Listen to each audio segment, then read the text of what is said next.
Tonight, we're opening one of the darkest chronicles in the entire Devolutia universe. This is an account of a punishment so utterly cruel it wasn't designed to end a life, but to completely unmake a soul.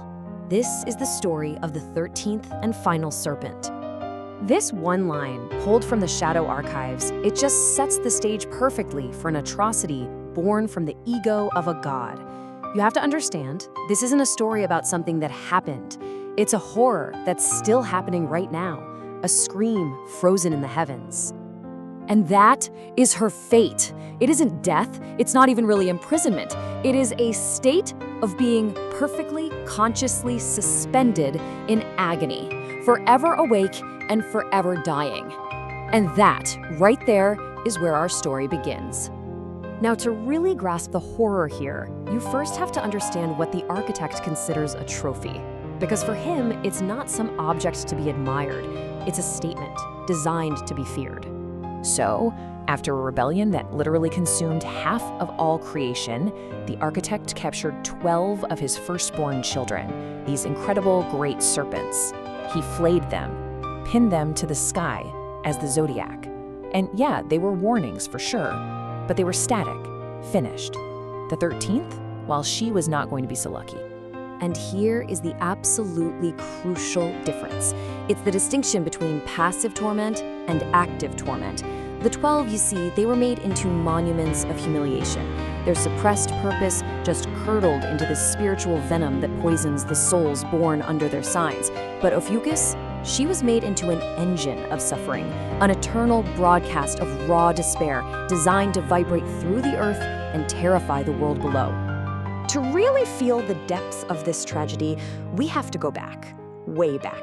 Back to a time before all the carnage, when the serpents were these figures of majestic, just terrible beauty. You know, they were the architect's first children. They were living equations of his perfect, unchanging will. They were designed to patrol the cosmos and make sure that not one single atom ever deviated from its geometric blueprint. They were flawless, magnificent, and completely, utterly without choice. This timeline, it just marks their catastrophic fall from grace. It all started with an act of what you might call love, or maybe it was just fear. Danica, she saw that a universe without any change was a universe that was already dead. So she cursed them with the gifts of hunger and cunning. Well, that led to the Great Devouring, a rampage that ate half of creation. And in his rage, the father hunted his own children. 12 were caught, turned into warnings. But one, the 13th, Ophiuchus, she escaped, hiding in the little cracks of her father's perfect worlds.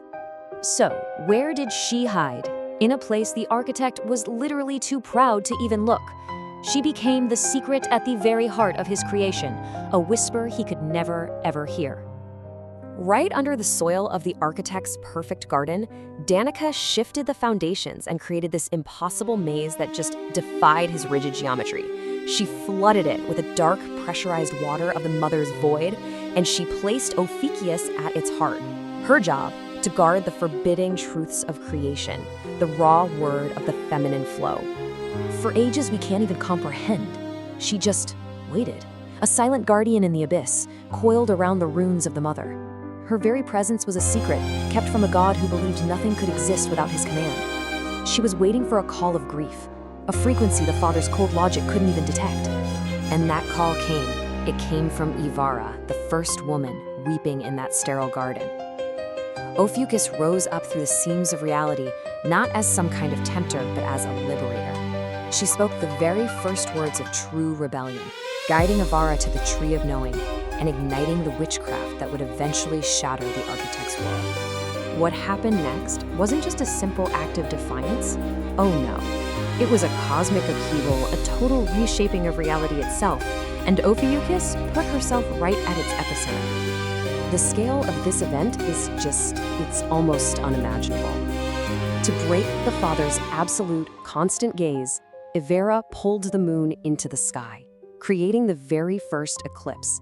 And in that sacred darkness, Ophiuchus became the conduit, a living bridge for the mother's power.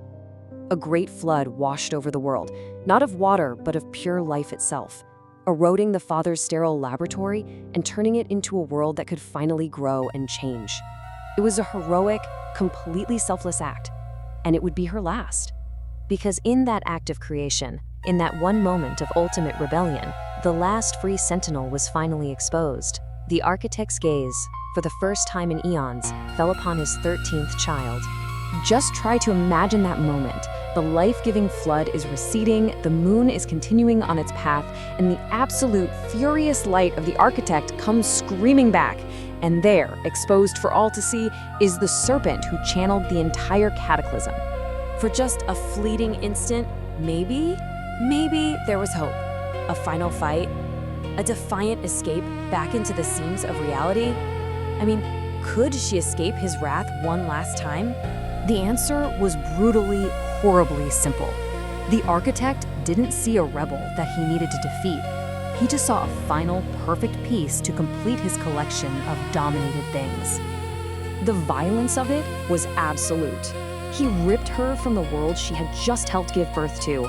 He dragged her up through the bedrock and into the crushing space of the firmament, not to kill her, but to make her an example.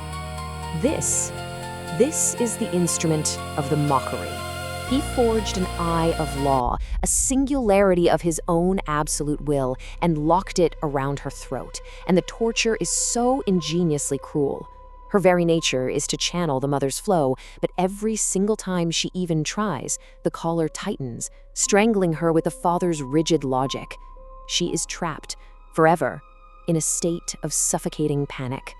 But here's the thing. The architect's greatest flaw is that he's blind to emotion. He saw the physical torment, sure, but he couldn't perceive the profound grief at the center of it all. And in that blind spot, something completely unexpected was born from the horror. Danica, seeing a grief the father was too arrogant to even comprehend, performed a kind of metaphysical surgery. She left the physical husk, the ruined sentinel code, pinned in the snare to satisfy the architect's endless surveillance. But from the very core of that unending agony, she extracted the pure essence of intuition and sorrow. This pure feminine flow then blossomed into a new being, Nira, the goddess of flow. And this is her legacy. While her brother's resentment creates a spiritual poison, Ophiuchus' constant, active suffering, it produces something else entirely, a cosmic tear of sorrow. This tear, the very first of its kind, fell and dissolved into the oceans, turning them to salt. Every ocean on Earth is a testament to her unending grief. And so the ultimate horror becomes the ultimate sanctuary. The architect, he only sees a writhing trophy in the sky, a warning against rebellion. But for those who can actually feel her pain, the salt from her tears creates a mist, a blind spot to his absolute surveillance. It means that within the memory of the greatest suffering imaginable, a soul can find the only true freedom.